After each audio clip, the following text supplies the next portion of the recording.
The Tennessee River moved like a sheet of hammered silver under the early sun, quiet and deceptively peaceful. No one looking at that water in the April of 1862 could have imagined that within hours it would reflect the smoke of one of the bloodiest battles in American history. The land around Pittsburgh Landing was waking from winter, its trees budding, its fields soft with new grass, its small log church, Shiloh Meeting House, standing on a gentle rise that locals barely noticed. Yet that rise would soon earn a name whispered by survivors for decades. Shiloh Hill. War had already scarred the nation, but nothing yet had prepared Americans for what was coming. The men camped along the river had no idea that the next 2 days would change the course of the Civil War, the reputation of generals, and the very expectations of what this conflict would demand of the American people. The Battle of Shiloh was not just a clash of armies. It was a collision between innocence and reality, between confidence and catastrophe, between what the war had been and what it was about to become. In the months leading up to the battle, Union forces under Ulysses S. Grant had swept through Tennessee with a momentum that startled even their own commanders. Fort Henry had fallen. Fort Donelson had surrendered. Grant's name, once barely known outside military circles, was suddenly on the lips of politicians and newspaper editors. His army pushed southward, deeper into Confederate territory, and set up camp along the Tennessee River to await reinforcements under Don Carlos Buell. Across the South, the news hit like a thunderclap. Confederate General Albert Sidney Johnston, a man Jefferson Davis considered the finest soldier in the Confederacy, understood the stakes. If Grant united with Buell, the South's western defenses would collapse. Johnston made a decision that would define his legacy. He would strike first, strike hard, and strike before the Union armies could merge. The Confederate march northward was grueling. Rain turned roads into mud. Supplies ran thin. Many soldiers slept in the open, their uniforms soaked, and their stomachs empty. Yet they pressed on, driven by a belief that this attack, this moment, might be the one chance to turn the tide. By the night of April 5th, the Confederate Army was so close to the Union camps that some men claimed they could hear Northern soldiers laughing around their fires. Among those Confederates was a teenage private named Henry Morton Stanley, who would one day become the world-famous journalist who found Dr. Livingstone in Africa. But on that night, he was just a frightened boy in the dark woods of Tennessee, listening to the distant sounds of an enemy who had no idea what was coming. The morning of April 6th began not with sunlight, but with gunfire. At around 5:15 a.m., the stillness shattered as Confederate skirmishers burst from the trees and fired into the Union picket lines. Birds scattered, horses reared, men jolted awake to the sound of war erupting in their front yards. The 1st Union Division struck was William Tecumseh Sherman's, positioned near the small log church on the rise. Sherman himself had been skeptical of any imminent attack. He believed the Confederates were too disorganized, too demoralized, too far away. But the truth came roaring toward him in a wave of gray and butternut uniforms. The Confederates surged over the rise around Shiloh Church, Shiloh Hill, firing as they advanced. The ground shook under the weight of thousands of boots. Sherman, caught off guard, mounted his horse and rode straight into the chaos.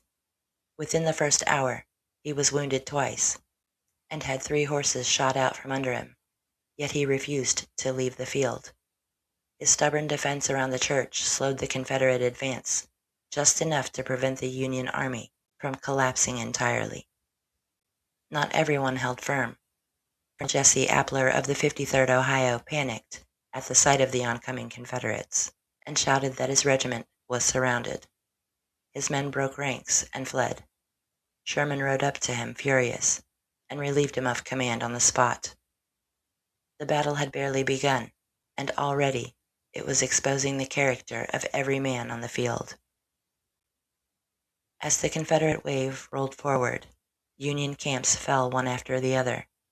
Coffee pots boiled over abandoned fires. Some soldiers ran barefoot, grabbing rifles as they fled. Others were captured, still rubbing sleep from their eyes. The Confederates, hungry and exhausted from their long march, made a fatal mistake. Many stopped to plunder the Union camps.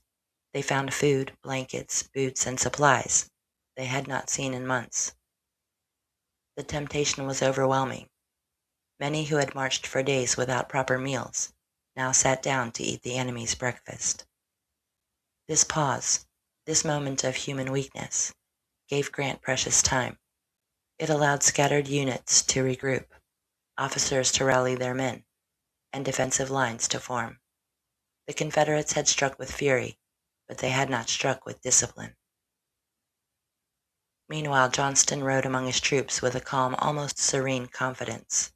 He believed this was the moment the South had been waiting for. He believed victory was within reach. By mid-morning, the battle centered on a sunken road where Union generals Benjamin Prentiss and W.H.L. Wallace formed a desperate defensive line.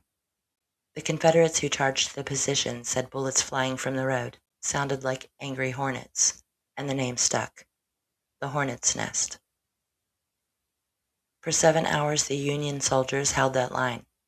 Wave after wave of Confederates charged, only to be driven back by relentless fire. The ground became a tangle of smoke, bodies, and shattered trees. The air was thick with the smell of gunpowder and the cries of the wounded. Johnston, determined to break the line, personally led several charges, but he refused to commit his reverse artillery early in the day, a decision historians still debate. Some believe that had he unleashed his guns sooner, the Hornets' Nest would have fallen quickly, and the Confederates might have won the battle outright.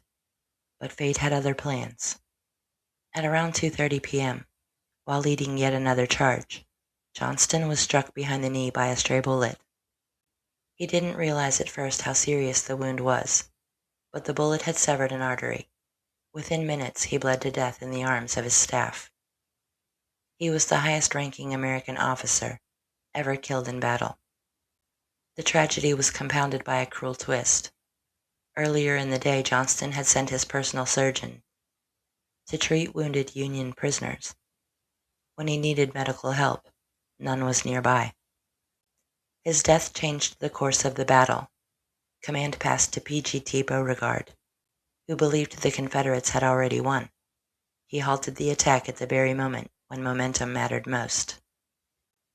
As the sun dipped toward the horizon, Grant formed a final defensive line near Pittsburgh Landing. The Tennessee River glimmered behind him. Gunboats on the water fired shells over the heads of the Union troops, their explosions shaking the ground like distant thunder. Buell's reinforcements began arriving just before dark. Exhausted Union soldiers, who had just spent the entire day falling back, now felt the tide turning. Grant, muddy and calm, moved among his men with quiet confidence. When one officer suggested retreat, Grant dismissed the idea with a single sentence. He intended to attack at daylight. That resolve, unyielding, unshaken, became the turning point of the battle. April 7th dawned with a different sound, the sound of Union troops advancing. Fresh soldiers from Buell's army surged forward, pushing the Confederates back step by step. The Southerners, exhausted from the previous day's fighting and demoralized by Johnston's death, could not hold their ground. By afternoon, Beauregard ordered a retreat back to Corinth.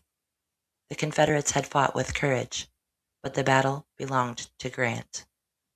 Shiloh was over, but its impact was only beginning. When the smoke cleared, the scale of carnage stunned the nation. More Americans died at Shiloh than in all previous American wars combined. The fields around Shiloh Church were littered with bodies. The Hornets' Nest was a graveyard. The peach orchard, which had been in full bloom the morning of the battle, was now a place of shattered trees and fallen men. The romantic illusions of war evaporated. Shiloh revealed the true cost of preserving the Union. It showed that this conflict would not be won by quick victories or bold speeches. It would be won by endurance, sacrifice, and the unbreakable will of ordinary Americans. Source list: Ulysses S. Grant, Personal Memoirs of U.S. Grant. William Tecumseh Sherman, Memoirs of General W.T. Sherman. Larry J. Daniel, Shiloh, The Battle That Changed the Civil War. Wiley Sword, Shiloh, Bloody April. Peter Cozzens, The Darkest Days of the War, The Battles of Iuka and Corinth. Official Records of the War of the Rebellion. Letters and Diaries of Soldiers from the 6th Mississippi, 53rd Ohio, and 9th Illinois Infantry. Contemporary newspaper accounts from the Cincinnati Gazette, Memphis Appeal, and New York Herald. In the years after the war, veterans returned to the fields around Shiloh Church. They walked the ground where they fought, where friends had fallen, where the nation had nearly fractured. Some placed flowers, some prayed, some simply stood in silence, listening to the wind move through the trees. Shiloh became more than a battlefield. It became a lesson, a reminder of what America demands from those who defend it. The men who fought there were not professional soldiers. They were farmers, clerks, teachers, immigrants, and boys barely old enough to shave. Yet when the moment came, they stood their ground. They endured the storm. They held the line. That is the legacy of Shiloh. Not just the bloodshed, not just the strategy, but the spirit, the American spirit, the belief that this nation, though battered and tested, will not break as long as ordinary Americans refuse to give up. And on that quiet rise, near a small log church, Shiloh Hill, that spirit was tested, and it endured.